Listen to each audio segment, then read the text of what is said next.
साल हो रही है। देखिए, अभी तो फिलहाल इसकी कोई क्राइसिस नहीं है। 2 दिन पहले ही 2 गैस टैंकर्स की कोई क्राइसिस नहीं। स्थिति नियंत्रण में है। और जो कॉमर्शियल सिलेंडर को देने की बात है उसमें भी सारे गैस डीलर्स को कहा गया है उनको 20% एक्स्ट्रा सिलेंडर्स अवेलेबल कर दिए गए हैं और वो उसको बहुत अधिक आवश्यकता के आधार पर उस सेक्टर को भी देंगे, ये भी निर्णय हो गया है। दूसरी बात, इस पर नियंत्रण करने के लिए आज ही मुंबई केंद्रीय जहाजरानी मंत्री सर्बानंद सोनोवाल पहुंचे थे।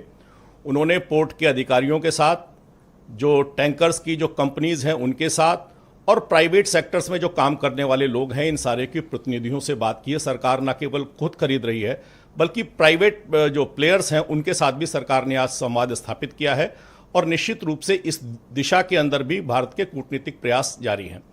इसके आगे बढ़ते हुए आज देश के प्रधानमंत्री ने फ्रांस के राष्ट्रपति मैक्रों के साथ और कतर के सुल्तान के साथ, मलेशिया के प्रधानमंत्री के साथ बातचीत की है।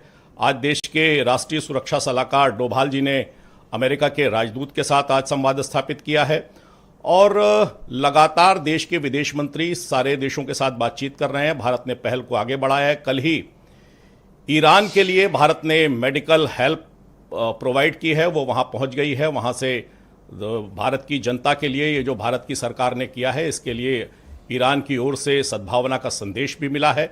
भारत की सरकार इस युद्ध के समाप्ति के लिए न केवल संवाद कर रही है बल्कि भारत और भारतीयों के हितों के लिए जो ऊर्जा संकट है उसके समाधान के लिए आज इतने टेलीफोन किए गए, आप बता रहे हैं इतनी मीटिंग्स की गई, लेकिन शिवालिक और नंदा देवी के बाद तो कोई जहाज का मूवमेंट ही नहीं।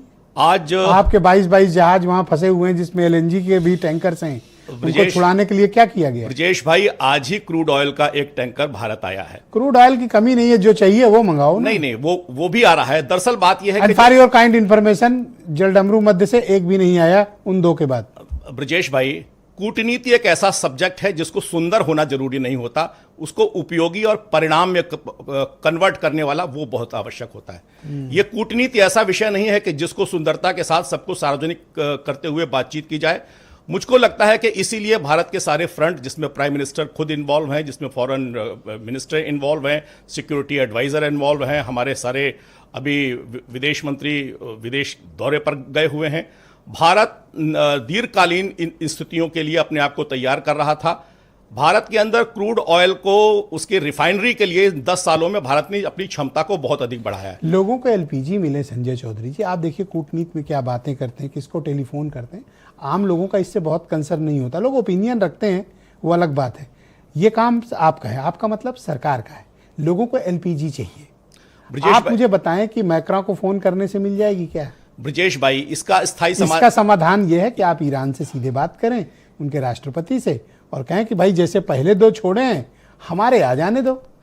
ब्रजेश भाई, वही तो मैंने कहा ना कि कूटनीति कर नहीं रहे। एक फोन नहीं गया ईरान को। कूटनीति सार्वजनिक बातचीत नहीं हो सकती। इसी ईरान का जब हमने देखा है कि इनका युद्धपोत जब हुआ तो उसके नागरिकों की, उसके सैनिकों की रक्षा भी की, उन घायलों को भारत भी लाया गया और उनके शवों को भी भारत ने एक वैकल्पिक मार्ग देते हुए उनको वहां तक पहुंचाया।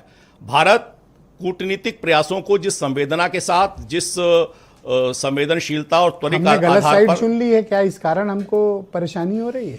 नहीं, देखिए, देश के हित सुरक्षित रहें और देश के नागरिकों के लिए किसी भी ऊर्जा की जो आवश्यकता है, हित सुरक्षित बताइए। नहीं, सुरक्षित ऊर्जा हित हमारे कहां सुरक्षित? ब्रजेश भाई, आज डेली एक एलपीजी टैंकर चाहिए हमको, डेली। ब्रजेश भाई, और आप 2 मंगा के सिर्फ बैठे हो। ब्रजेश भाई, मैंने कहा ना कि संवाद हो रहा है और भारत के जो टैंकर्स हैं वो निश्चित रूप से अवेलेबल होंगे। भारत में ऊर्जा का संकट नहीं होगा। दुनिया के अंदर अगर क्रूड ऑयल का संकट हो रहा है, जहां रेट बढ़ रहे हैं, लेकिन भारत में स्थिति नियंत्रण में है। भारत की सरकार लगातार काम कर रही है। अच्छी बात है कि रेट नहीं बढ़ा रहे हो। नहीं, बिल्कुल नहीं बढ़ रहे हैं, बढ़ाना भी मत सर। और लोगों में भी सरकार के प्रति, जितने लोग देख रहे हैं संजय चौधरी को कमेंट करके टैग करें कि पेट्रोल डीजल का रेट ना बढ़ाएं। बिल्कुल सरकार बिल्कुल आश्वस्त कर रही है। हमारे जितनी भी मांग है उसकी काम अच्छा करोगे, रेट ना बढ़ाना सर। बिल्कुल।